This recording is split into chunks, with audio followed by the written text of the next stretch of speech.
Okay, good afternoon, guys. In the morning class, we finished discussing what is monetary economics and what is the meaning of money, and also we have discussed evolution of money. So, money வந்து எப்படி transform ஆயிருக்கு starting from metallic கரன்சிலேருந்து இப்போ use பண்ணுற bitcoins வரைக்கும் நம்மளோட மணி வந்து எப்படி transform ஆயிருக்கு, barter சிஸ்டம்னா என்ன அப்படின்னு பார்த்தோம். And also we have discussed the functions of money, right?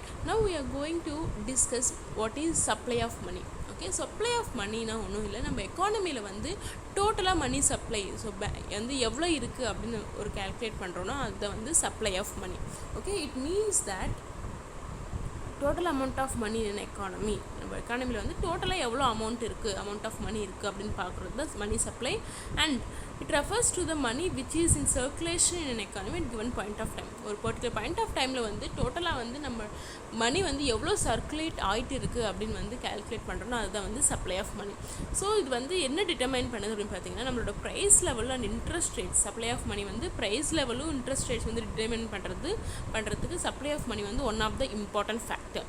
Okay, money supply வந்து ரொம்ப நிறையா இருந்துச்சுன்னா ப்ரைஸ் லெவல்ஸ் ஆட்டோமேட்டிக்காக வந்து ரொம்பவே ஹையாக தான் இருக்கும்.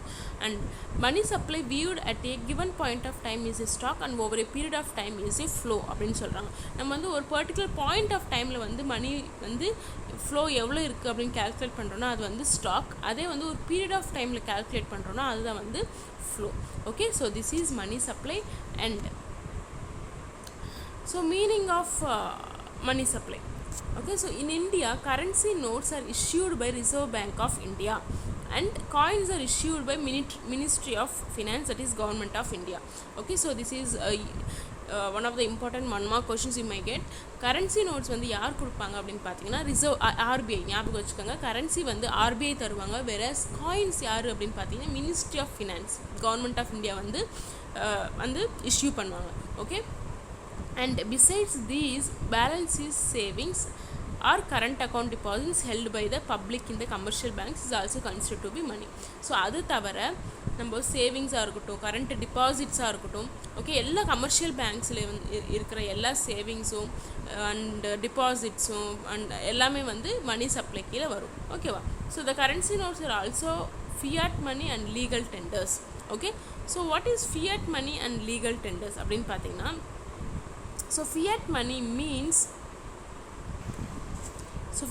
and legal tenders என்ன அப்படின்னு பார்த்தீங்கன்னா அஃபிஷியலாக வந்து இஷ்யூ பண்ணியிருப்பாங்க இல்லையா, அஃபிஷியலாக கவர்மெண்ட் வந்து அஃபிஷியல் இஷ்யூ பண்ண நோட்ஸ் எல்லாமே வந்து fiat money and legal tenders அப்படின்னு சொல்லுவாங்க.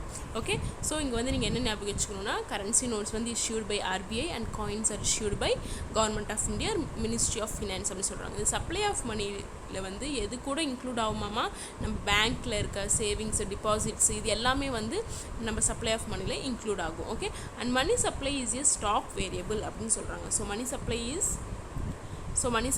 Is stock variable. RBI publishes information for 4 alternative measures of money supply, that is M1, M2 and M3 and M4. Okay, RBI வந்து நமக்கு வந்து இந்த மணி சப்ளை வந்து M1, M2, M3 and M4 வந்து differentiate பண்ணியிருக்காங்க. let us discuss one by one.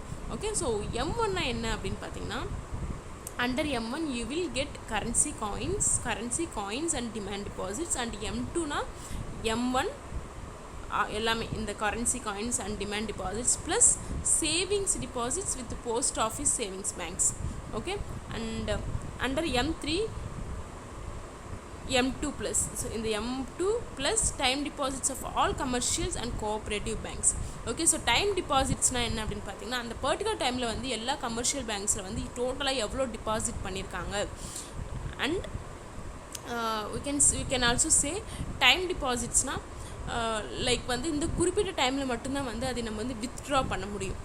Okay, so நம்ம வந்து அதுக்கு இப்போ 5 years வந்து நம்ம வந்து ஒரு சேவிங்ஸ் பண்ணுறோன்னா அந்த 5 years முடிகிற வரைக்கும் நம்ம வந்து அந்த நம்மளோட காசு வந்து நம்மளால் டிபாசிட் பண்ண முடியாது. Okay, and that is called as time deposits. And M4 means M3 plus total deposits with post offices அப்படின்னு சொல்கிறாங்க. So these are the differentiations of by Reserve Bank of India, and M1, M2 are narrow money and M3 and M4 are broad money அப்படின்னு சொல்கிறாங்க. Okay, and so the new symbol, you can see the information about currency symbol. The new symbol designed by Uday Kumar, a postgraduate of IIT Bombay, was finally selected by Union Cabinet on 5th July 2010. Okay, so வந்து நம்மளோட currency காயினோட simple வந்து யார் design பண்ணியிருக்காங்க அப்படின்னு பார்த்தீங்கன்னா உதய்குமார் அப்படிங்கிற ஒரு design பண்ணியிருக்காரு. இந்த இயரில் டிசைன் பண்ணியிருக்காரு. The new symbol is amalgamation of Devanagari, Ra and Roman R.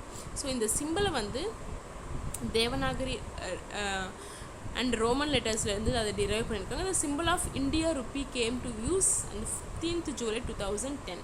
Okay, and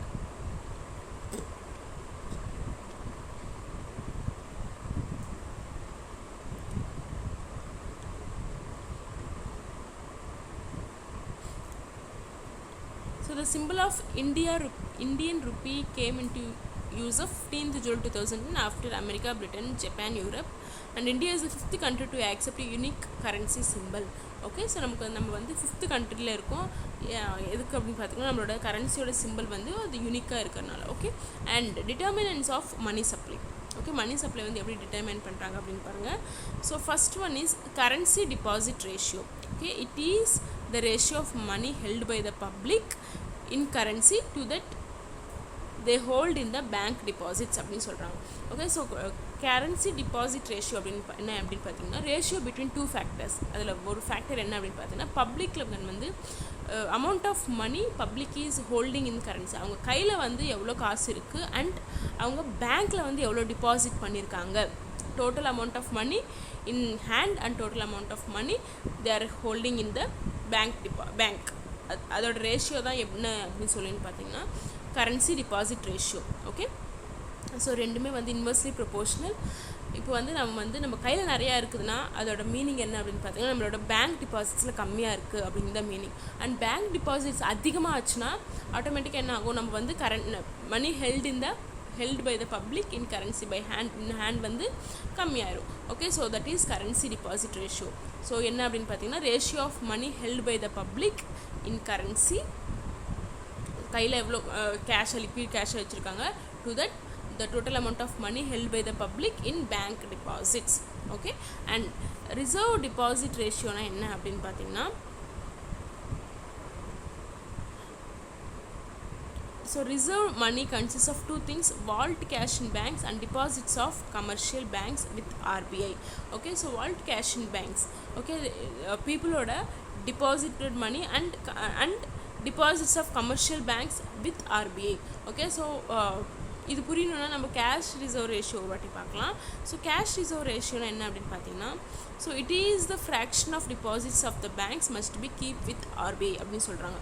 okay, எல்லா கமர்ஷியல் பேங்க்ஸுமே என்ன பண்ணணும் அப்படின்னு பார்த்தீங்கன்னா, கமர்ஷியல் பேங்க்ஸ்னால் எல்லாமே இப்போ வந்து நம்ம ஃபெட்ரல் பேங்க்காக இருக்கட்டும் இல்லை வந்து இது யூனியன் பேங்க்காக இருக்கட்டும், எல்லா கமர்ஷியல் பேங்க்ஸுமே ஒரு குறிப்பிட்ட அமௌண்ட்டை ஒரு ரேட் ஆஃப் அமௌண்ட் வந்து அவங்க வந்து ஆர்பிஐ ரிசர்வ் பேங்க் ஆஃப் இந்தியாவுக்கு வந்து கொடுத்து வச்சுருக்கணும். எதுக்கு அப்படி கொடுத்து வைக்கணும் அப்படின்னு பார்த்தீங்கன்னா, இன்கேஸ் ஆஃப் எக்கனாமிக் க்ரைசிஸாக இருக்கட்டும் இல்லை ஒரு இன்ஃப்ளேஷன் சுச்சுவேஷனாக இருக்கட்டும், அந்த மாதிரி சுச்சுவேஷனில் வந்து அவங்ககிட்ட பேங்க்ஸ் வந்து கம்ப்ளீட்டாக வந்து அவங்களோட டிபாசிட்ஸ் வந்து இல்லை அப்படின்னா அந்த மாதிரி டைமில் வந்து அவங்க வந்து கொடுத்து வச்சுருந்த டிபாசிட்ஸ் வந்து யூஸ் பண்ணிக்குவாங்க. ஸோ அதனால் ஒரு பர்டிகுலர் ரேட் ஆஃப் டிபாசிட்ஸ் வந்து எப்பயுமே எல்லா கமர்ஷியல் பேங்க்ஸுமே என்ன பண்ணியிருக்கணும், ரிசர்வ் பேங்க்குக்கு வந்து கொடுத்து வச்சுருக்கணும். அதுதான் வந்து கேஷ் ரிசர்வ் ரேஷியோ அப்படின்னு சொல்லுவோம். ஓகே, ஸோ இந்த ரிசர்வ் டிபாசிட் ரேஷியோ தான் என்ன அப்படின்னு சொல்லணும்னா அதில் வந்து ரெண்டு இருக்கும்: both deposits of commercial banks with RBI and also vault cash in banks. Okay, and statutory liquid ratio என்ன அப்படின்னு பார்த்தீங்கன்னா,